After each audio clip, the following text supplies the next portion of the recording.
यहाँ सम्पूर्ण नमस्कार।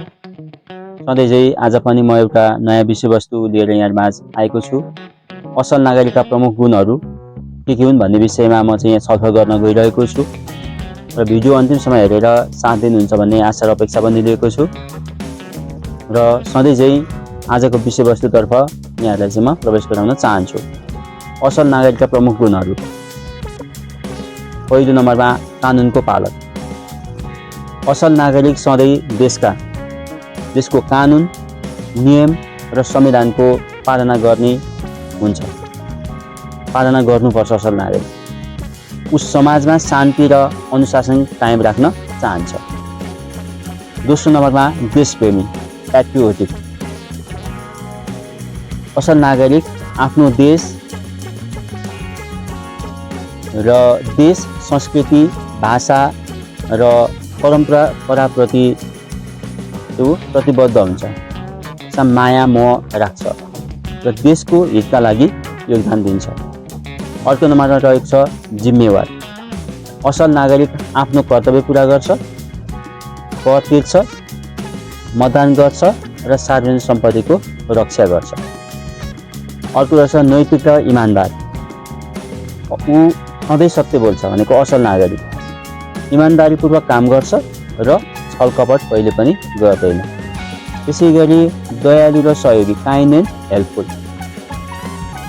अन्य नागरिकलाई सहयोग गर्छ र सामाजिक संरक्षणमा ध्यान दिन्छ असल नागरिक। समानता। अर्को रहेको छ पर्यावरण प्रेमी, इन्भाइरोमेन्ट फ्रेन्डली। ऊ सफाई, वृक्षारोपण र प्राकृतिक स्रोतहरूको संरक्षणमा ध्यान दिन्छ असल नागरिकले। समानता र न्यायमा विश्वास गर्ने।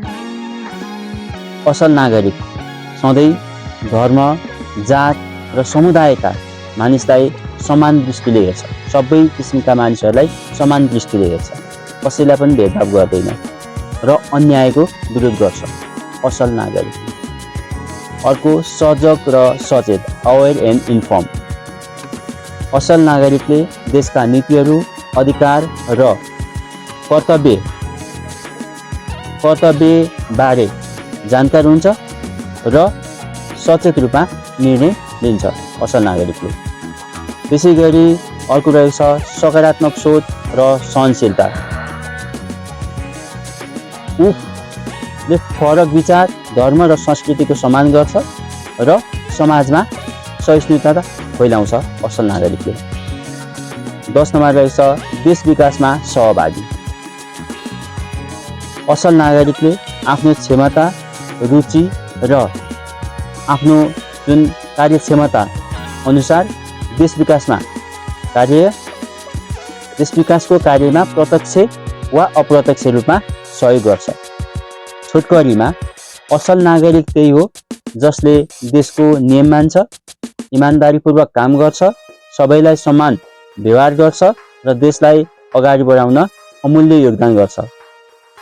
भिडियो आजको प्रसङ्ग सकिएको छ। भिडियो जस्तो लाग्यो जस्ताको तस्तै कमेन्ट सेक्सनमा कमेन्ट गरिदिनु होला र आगामी दिनमा पनि यस्तै खालका विषयवस्तु बारेमा यहाँहरूको चाहिँ ज्ञान बढाउन चाहनुहुन्छ भने अवश्य पनि मेरो च्यानल मोटिभेसन विथ मुस्कानलाई सब्सक्राइब गरी सँगै रहेको घन्टीको बेल आइकनको अलमा क्लिक गर्न नबिर्सनुहोला। धन्यवाद। नमस्कार।